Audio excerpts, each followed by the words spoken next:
She was. She's a big fan of Big Brothers. That's exciting. Who does she think is going to win all the money? She thinks it's a Casey Steele. Sorry, Tyler. Makes sense. It's the way it's looking for him. She on the feeds? Oh, yeah. Nice. Thank God for the feeds. Chris, you're back on the Angela bandwagon? Yeah, I'm saying Angela goes. She takes it. She takes it all. I can't see anyone voting for her. No, she's too unlikable. I think that's going to. I think once again, the jury house are going to realize, Angela played the best game. She hasn't, though. She's played the meanest game. The meanest game, yeah, but I'm going to say the people in the diary house. Not the diary house, the jury house. Look, just think. How is he on Big Brothers and I'm not? There was like a couple of weeks where Angela was really playing, but it's been a long time. It's been like 5 weeks since she's been involved in anything, even decisions. She's not even trying to get anybody else. I'd pick Sam over Angela right now. I think Sam's been more involved. I'd pick Robot Sam. No. Robot Sam was the best. That was when people still liked her. Before we all loved her the first.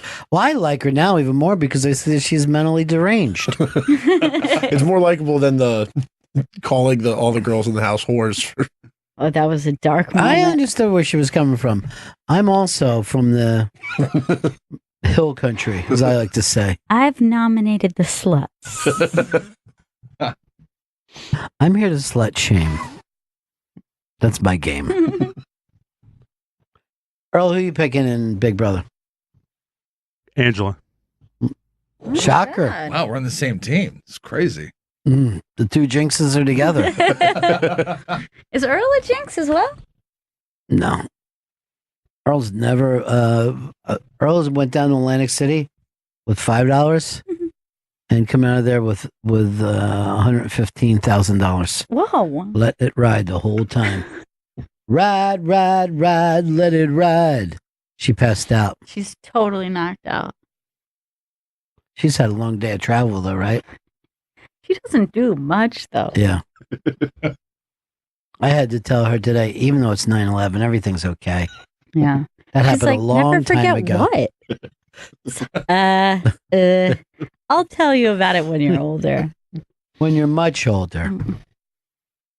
Well, I was at the Sour last night, and all young New Yorkers, and none of them even lived here when it happened. Yeah. Just late in life millennials coming to the city. Yeah, I was with some moms at a mom class this morning, and they were all just like new New Yorkers. So it's just like either their first, second, or third time even being here on September 11th. So I couldn't even talk to them about it because it's too weird. Yeah, there's no sense in bringing it up. My friend just moved to California. Oh, great. You got to go out and see him. Grew up in New York his whole life. And he was texting me today, like, why'd they stop putting the 9/11 tribute on TV? And I was like, because you're not in New York. Or the It's a local story, dude. Yeah. He was like freaking out. Are they saying even Good Morning America didn't cover it and all those kind of shows? Because I know here it's usually like Fox 5 and New York 1 that does the... It's all of them. Oh, I've only seen it on Fox 5. No. Like, it goes around for... I mean, the Fox 5 people don't come in that day. But it's all the stations have always covered it. And I figure in 3 years, when it's 20, they're really going to go big.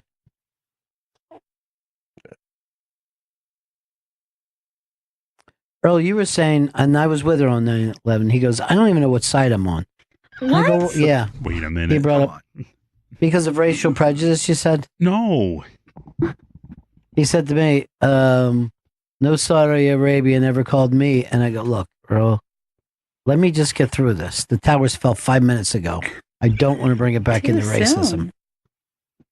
Don't recall that conversation at all. There's a lot of things you don't recall when you're drinking. I always say this when I see Earl when he's drunk. I go, "Looks like Lincoln has been drinking." I call him Boozy Susie once he starts really getting drunk. That one I like. Yeah. That's He good. goes, "Old Boozy Susie's going to have her little drinky drink." And I go, "Earl, please."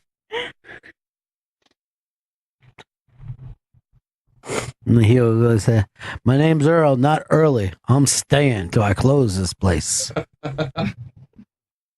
He loves to stay out. He loves to get fucked up. No, that we'll always have that bond of being together, I think. And I always remember this because we stayed on the air till like 2 in the morning or something like that. And when we came back, we were the only people standing on 57th. Yeah, I just remember the light. You could hear the lights change. You could hear the clicking of the light. It was so strange. It was such an eerie feeling. There was nobody on Broadway, and there was nobody on 57th. It was like 2, 3 o'clock in the morning. And we were walking down the street, me, Gail, and Fez, down to where our train stop was. And there was a cop crying, and another cop was like consoling him. And I'm like, when did women become cops? We didn't say that at all, but we were just like, well, it couldn't even sink in. It could not sink in. Just that eerie, quiet. Yeah. Just hearing you, just everything. Your senses were alive, but it was for all the wrong reasons. And I remember, and it wasn't that night. It might have been because that feeling lasted for a long time. You know, that feeling lasted for a real long time. But I remember me and Fez were going over the. I keep thinking that girl's Jen. It's my own problem with it. But me and Fez were going over the 57th Street Bridge, just so exhausted because, like, all day you were dealing. It was like being at a funeral, but it went on for months. And we're looking at the skyline, and there's smoke where the towers used to be. And Fez says, and I mean as serious can be, well, congratulations, Rudy, you lost the fucking towers. And I was just laying there going like this. I'm laying with my head in the back of the cab going like this. It's not like he had a defense system set up. But it was really so fucking funny to me that, like, even sometimes I'll be just driving along and I'll think, God, that's a funny thing to say. Somebody has to take the shit. And then I remember, Earl, that when the other people came back, like the other people that couldn't come in, like Al Dukes and all that, that we'd always treated them differently. The people who didn't show up. Yeah, they didn't make it through. It's almost like they were firefighters who fell asleep and didn't answer the call. I feel like we all had a special bond that day. Yeah, we still do. I always feel very close to all the people that were together. And then I made so many, well, that's when I became buddies with Hard Rock Johnny and Gorilla Bob. The list goes on and on and on. So many people I met after that because everybody was really trying to connect with each other after 9/11. And now today with the internet and the Snapchat and the Thrillist.com, these kids, they spend all day on Thrillist.com. Hey, yeah, just the other day, this millennial, this Vito says to me, hey, Ron, you want to find out the 9 great places where we can get mini pizzas? And I go, no, 9/11's coming up. That's what we should be focusing on. Generation listicle. Yeah, they do like the list. Also, he had me take a BuzzFeed quiz the other day to figure out what house on Harry Potter I'd go into. What'd you get? Slytherin. And then you're like, this is bullshit. There's no way I'm Slytherin. Taking it again. Yeah. I knew I should have said Hot Fudge Sundae. That is true. I actually, a lot of times, I'll even go like, this is the thing I want to be thought of, not the thing that I actually do. I'm Gryffindor. So I'll go like this, fruits and vegetables, because that's my plan. Hey, Tony, what's up, buddy? How you doing, cuz? I remember listening to you guys back in NEW that night. I was living in East Village when it was the East Village. Mm-hmm. And I just want to say which it's never good for me this week, but with hearing just Juliette's voice, hearing that baby cry, it just changes the world. Yeah. Knowing that it's beautiful tomorrow. It's beautiful in the next 5 minutes. So it was great to meet her. Again, Gail, congratulations. And you guys have been a big part of my life, and it's great to see that Bennington seed it's just going even further. Thank you, guys. Thank you, buddy. It is really funny that children do make you a little less cynical and a little more hopeful about stuff. Yeah. Absolutely. It has to be. Yeah. That you, and then, I knew I would feel that way, but it's weird what an effect she has on everyone around her, her family, on both sides. And people are like, we're going to be okay. We've got this baby now. That's going to be good. Well,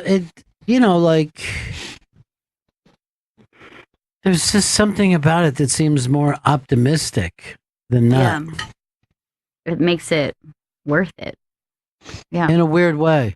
And that's why when I look at Chris, and he's always telling me how empty his life is and how he doesn't see the future, I'm like, yeah, no wonder. There's no babies in my life. Does this make you want? Does this make you want a baby, kind of? Hey, I still don't want a baby. I know that you were out yesterday, didn't hear the show, but Chris admitted to. You know what? I'm gonna bring that up later about him because there was something that he did early on with this new girlfriend that you probably don't want anybody to know yet, right? Yeah, not yet. No. Let's just say this. Chris may not have been as loyal as we think in the early days of this. Oh, no. Let's just say that Chris may have Russian hands and Roman fingers. Now they're saying 20 million people in the impact zone of that storm. When is it supposed to hit? Any minute now. Probably in the next 3 to 4 minutes. Morning time. Yeah. And then the weather service went there. And I think this is the worst idea I've ever heard in a hurricane. They said that they're going to drop tons of nails into it to see what happens with those nails. Terrible. Yeah. I think those nails are going to go into boards.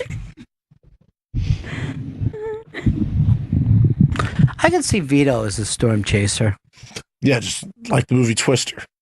Oh, what am I talking about? I mean, I could see Vito as a fucking hamburger chaser.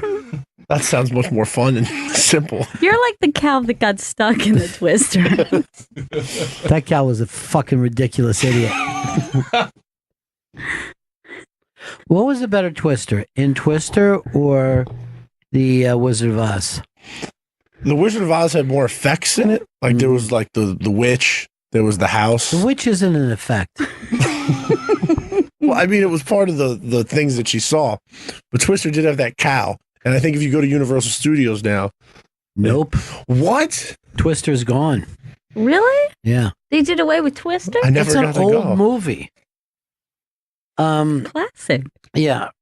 Right now, the movie that you go and kind of experience is Black Klansman.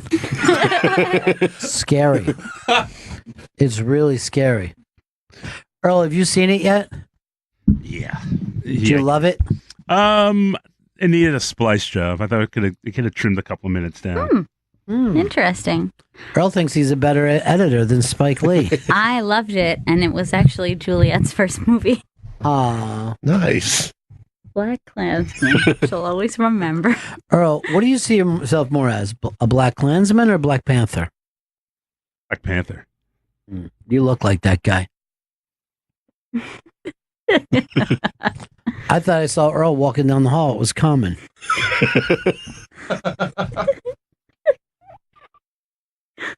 Academy Award winner coming. I actually said this as I was walking by him. I go like this.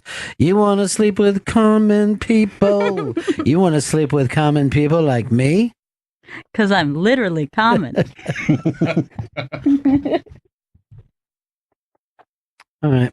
Now they're saying that that Twister is sucking up seashells on the beach.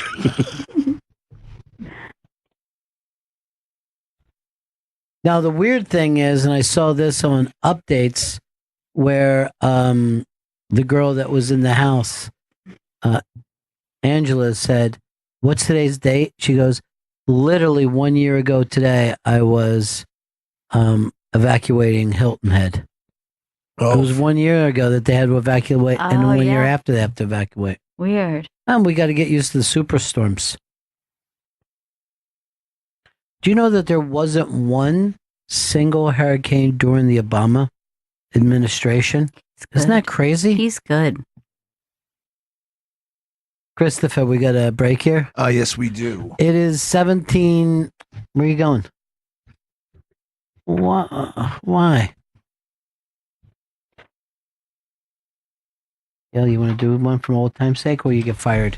I might get fired. Or maybe Chris will be fired for handing it to me. All right. Chris did hand this to you. What? Here's what's great for you, Gail, because you know how, like, if you go out and you leave the baby at the house, right? What? Well, you could have a way to keep an eye. Like, you could go out for a day at a time and not even go back and not worry about anybody breaking in, because Ring's mission is to make neighborhoods safer. Today, over 1 million people use the amazing Ring video doorbell to help protect their homes. Ring knows home security begins at the front door, but it doesn't end there. So now they're extending that same level of security to the rest of your home with the Ring Floodlight Cam. Just like Ring's amazing doorbell, Floodlight Cam is a motion-activated camera and floodlight that connects right to your phone with HD video and two-way audio that lets you know the moment anyone steps on your property. See and speak to visitors, even set off an alarm right from your phone. With Ring's Floodlight Cam, when things go bump in the night, you'll immediately know what it is. Whether you're home or away, the Ring Floodlight Cam lets you keep an eye on your home from anywhere. Ring Floodlight offers the ultimate in home security with high visibility floodlights and a powerful HD camera that puts security in your hand. With Ring, you're always home. Save up to $150 off a Ring of Security kit when you go to ring.com/comedy. Ring.com/comedy. That's ring.com/comedy. You're listening to Bennington. It is 9/11, 17 years later. And thanks to everybody who called in here today as we tried to fix the country. And I don't even know whether the point is to fix it or just have the intentions to fix it. I know Earl sees everything as race. We've already made that point. Gail sees everything as misogynistic, and I see everything as just perfect. The way God, a white man himself, intended it, where all of us are here together. But in all honesty, all kidding aside, you do think that most people are somewhat hopeful about the future. I mean, what else is there to be? And when people are saying to me, "Oh, these are the worst times that ever existed," I don't know. I mean, there were some people that were around with this Civil War when actually millions and millions of people killed each other in this country. And Earl, as you know, the best thing that ever happened when the white man freed the slaves. Think black people had something to do with it? You're welcome. What's that? What did black people have to do with it? Be the slaves? Yeah, we fought in the Civil War. Oh, that's right. I did see that. It was a good movie. That movie choked you up a little bit, didn't it? Yeah, the whipping scene always kills me. But, during 9/11, and that, like I said, 17 years ago, I only had one thing on my mind, and that was like to get the kids. There wasn't a single other thought, and everybody else was feeling the same way. And the weirdest thing, I think, for me, when the war started and there was all that kind of pro-war stuff happening in this country at the time, and the first night that we attacked Baghdad, all I thought about is like somebody's running for their kids right now. Somebody's making sure that their kids are okay on the other side of the world. And really there was, that was probably like the first time in my life that I would ever have had that thought. And I remember when I went to Gail's school to get her, and for whatever reason, you just like, oh, good, there she is. But I remember, and I don't know if you remember this, Gail, I said to you, I go, where's Juliet? And you're like, dude, that's like 17 years away. Because I guess I had kind of fallen loose through time. Now I get it. Yeah, now you get what I was talking about. Because I was coming to you from the future. And now look at you. Do you feel like you're optimistic about the future, Gail? I'm scared. I think I'm nervous and like more scared than you were before you had a baby. Yeah, I mean, even when I was pregnant and I was thinking about having a little girl in this world, it's scary. I mean, it's scary now, but it's also always been scary to have a little girl in the world. Sure. So it's never been a positive thing, particularly when there was a Mongol nation riding on horseback to conquer whatever they possibly could. You know?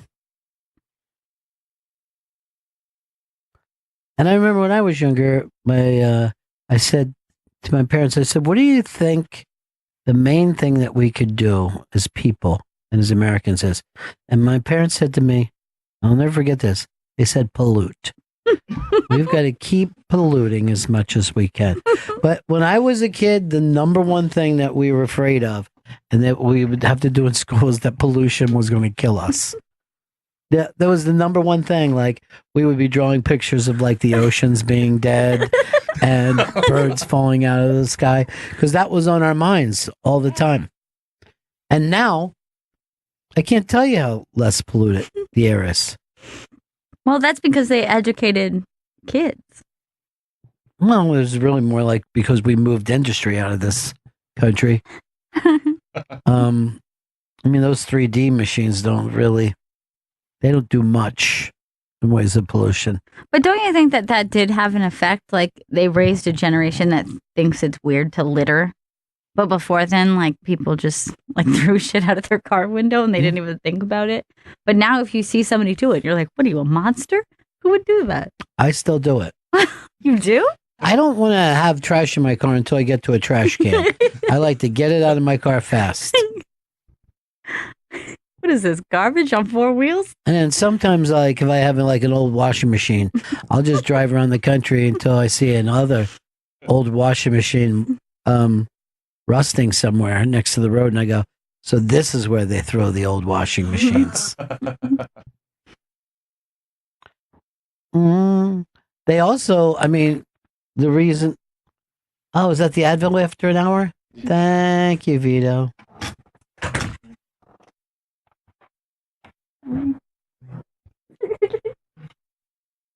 What, do you not have enough for everybody? No, I was told by somebody. Who's somebody, Chris? Yeah. Why would you ever listen to him? When Chris tells you something, go back and find out what should be done. Chris, what's that like to just... I don't know. It's miscommunication. How is it miscommunication? It's literally communication. Yeah. Only you're saying something you have no idea about.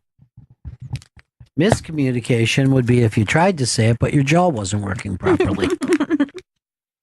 That I can relate to. Mm-hmm. I have missed that look, though, that Vito gives Chris when he's been... Daggers. Yeah, when he's given him bad information. And then he's always like, I was told by someone. And it's like only one other person on the team. Why don't you just say, Chris? I'm not a rat, but there's someone in this room who gave me the wrong information. And I'm looking at him with my eyes. And I will make him pay. The only time those two are happy is when they're eating my M&M presents. And then Dr. Steve gave a bunch of chocolates from France. Mm-hmm. And I go like this. No one's getting these. I took them, put them in a bag, and was on my way in the cab home. I just chucked them out the window. No! Yeah, I did. Because I'd rather that than leave them here for you guys to enjoy. I I sort of understand that, but still. You should understand it. Because if there was a well to poison, I'd do that. I'd poison your drinking water.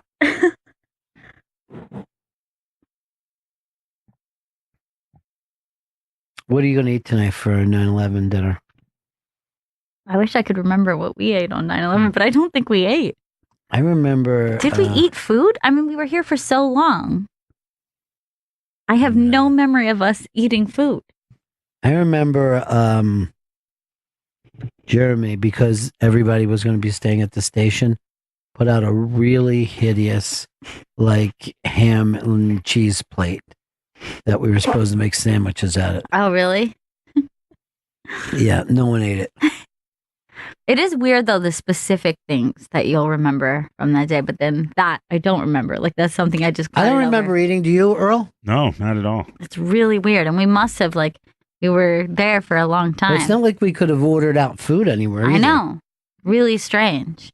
But I have this, like, really specific memory that's weird. I think of it every 9/11. It's like I was sitting in the studio and I was like all cried out and just like at that point of just like exhaustion and like shock. And I looked down and I was wearing Chuck Taylors. I was in high school and I was wearing one red one and one blue one because I thought that was cool and unique thing to do. And I remember looking down and being like, one day this is going to seem so weird that I was young and childish enough to wear two different sneakers on 9/11. Like, and I think of that all the time, that I was like, it was like a literal loss of innocence. We're like, what a silly thing to do is to be like young and silly enough to be like, this is my unique style, you know? And it just was like such a weird moment. And I think of it every time because I remember like speaking to my future self, like this was you in this time. This was the before moment when you felt, you know, kind of young and creative and silly. And who will you be later? I remember what I was wearing that day too. I had a full tuxedo because I was at a party. Early party? Yeah, well, I'm the wolf. And what I do, right, is have very elegant parties until I have to dispose of. No, but that's very weird that you remember that. And by the way, I think when people talk about that was America's loss of innocence, in a sense, I was like, well, when was that return of innocence then? You know what I mean? Because at some point, I kind of feel like we are at the same place as we were right before it happened.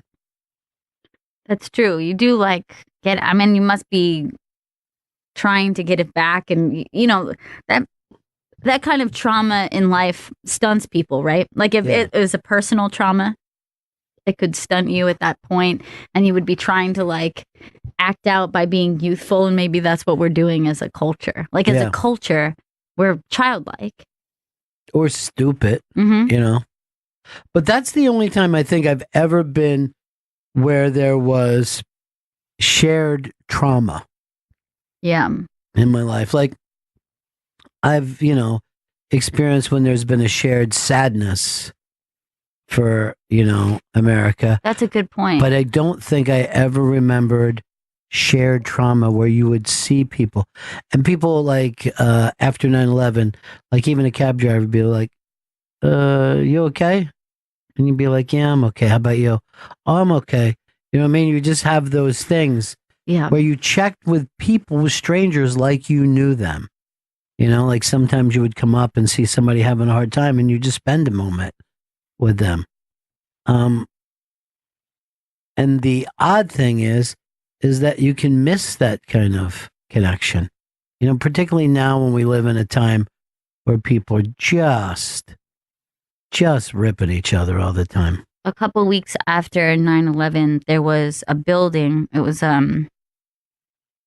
just like a regular old apartment building, like a pre-war.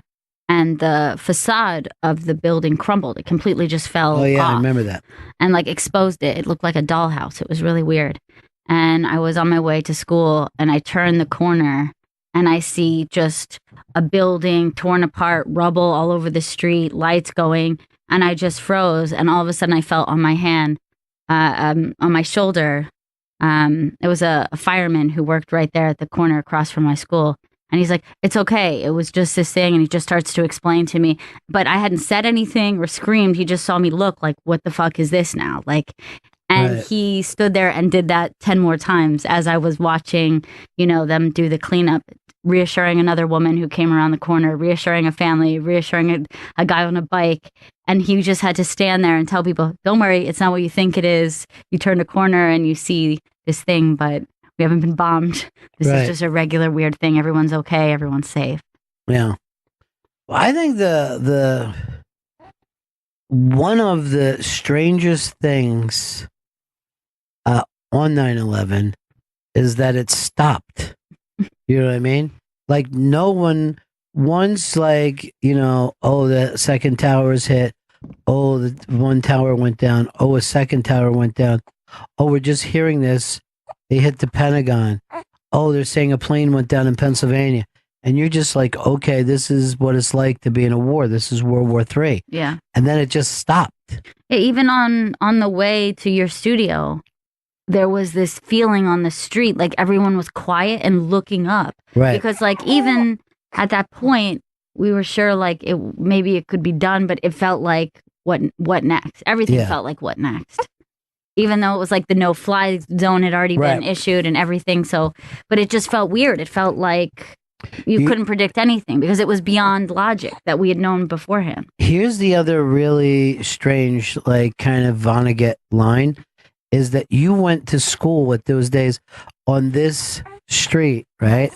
And I came out of this subway station right next to us, the same subway station that we use every day, all of us, down 48th Street past Fox News, where the thing was going by that says America under attack, where I literally felt like I was in a movie. And this is the building that me and you work in now. Yeah. Isn't that so weird? It's really, really bizarre. And I had to cross Times Square, and all the video there, all the screens were of the falling towers and stuff like that, and America under attack. And a jet fighter goes right over top of us, and everybody's looking up at it. And somebody else, oh, it's one of ours. And I'm like, this is the kind of shit that you hear. And people were getting out of that area, but I'm fighting the humanity to get to your school. Like all this stuff reminds you of every movie. Like it's so weird that you could be so in the moment and so disconnected enough to think, oh, this is like a movie.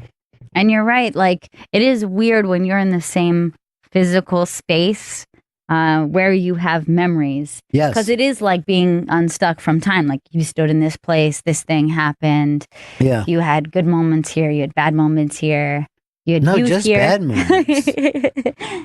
There hasn't really been a good day here. That's the real weird thing about it. That's the truth of 48th Street. Never a good day. Never a good day on 48.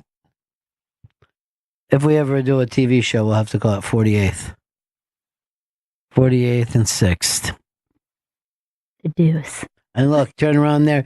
Here's the weirdest thing of all. I look different. You look different. Earl looks exactly the same. Yeah, Earl is the same. I think he's wearing the same clothes. Yes, he is.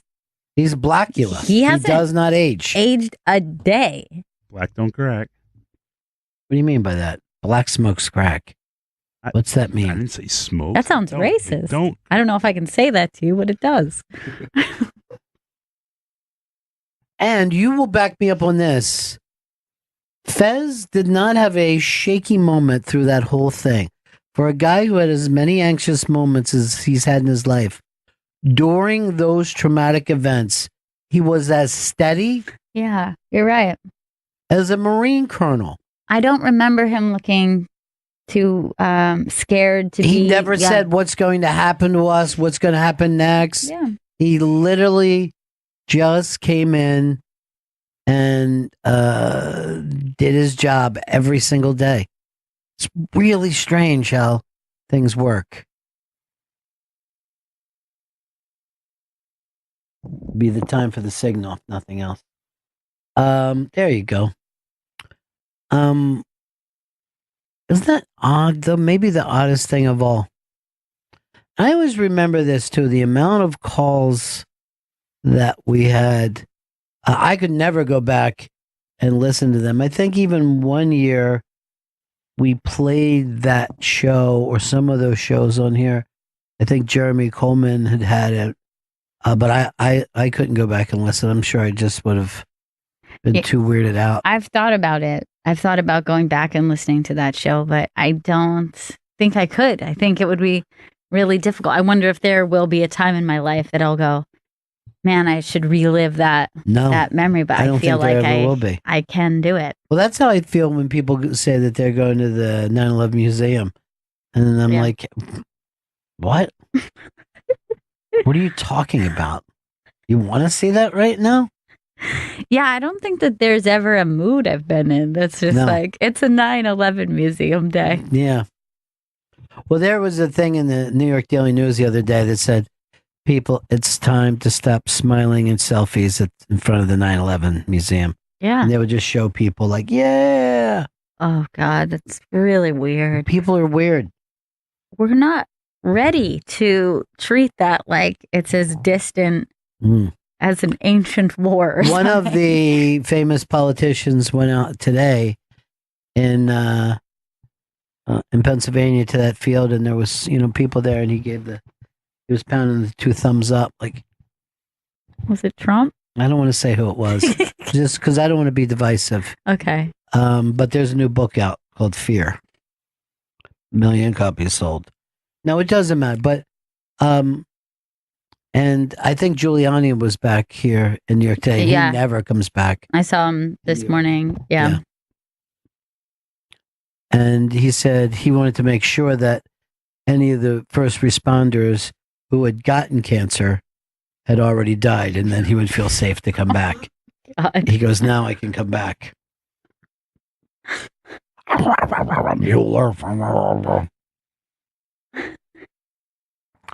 Here's the thing because remember there was, and by the way, we were back on the air that night, a week before David Letterman, a week before Jon Stewart, we were like everybody, I forget, the sports guys were the morning show, and then the afternoon show. Was it Radio Chick? Yeah, probably the Radio Chick then. No, Donna Mike. Yes, it was Donna Mike, then O&A, and then us. I think the Radio Chick had already left. Yeah, it was something. I know. I think because you were the junior fire marshal for us. If anything happened, he would be the one who made sure we lined up. And he actually came to me and said that he had binoculars and he'd be looking at the night sky to make sure that we were safe. That's why I felt safer at the studio than I did at school. I was like, I need to be with the fire marshal. There was, in the weeks and weeks and weeks that followed, so many people who thought they could be helpful by writing a song or a poem. And we used to just let them do it when they called in, because we weren't even taking commercial breaks. Right. Nothing. They'd stop commercials for like well over a week. Maybe it was 2 weeks. I think it was 2 weeks. That no one on radio was running commercials. But for some reason, the poems really got to me the most, because they would always be like, who will forget where we were that day? And, it would always be the same thing.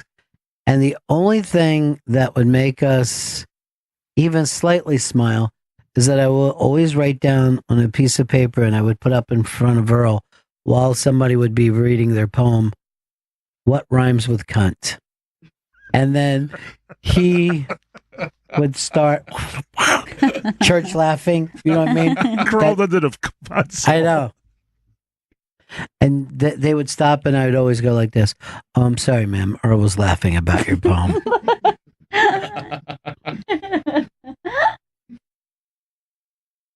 It was the only moment of like sanity, I guess. It was like normalcy. Then this is the other thing. Because he was from the suburbs, Billy Staples brought in his flag from home and hung it up in our window. Helpful. Yeah. And then he immediately said he wanted to beat up Bill Maher, or some whatever liberal made him upset by saying something. You know, it was a very, very strange time. And then I remember when football came back and I'm watching it and just all the American flags were going. And like, this is a war thing? Didn't even dawn on me that we'd be going off to war. And the fact that that war hasn't ended. That's the way we started the show today. What is going on? Let's end this one. The way we ended every show after that. I think the first night we played something different. I think we played 40 to end the first night show by U2. But this song had come out right before 9/11, and it's really hard to believe that it wasn't written for that. You know, there was literally a lot of music that came out right before 9/11 that reminded me so much of like it was written after. So Gail, Earl, and we'll throw this out to Fez, Billy Staples, and the Hawk. 17 years after. Here's U2. Take care of yourself, everybody.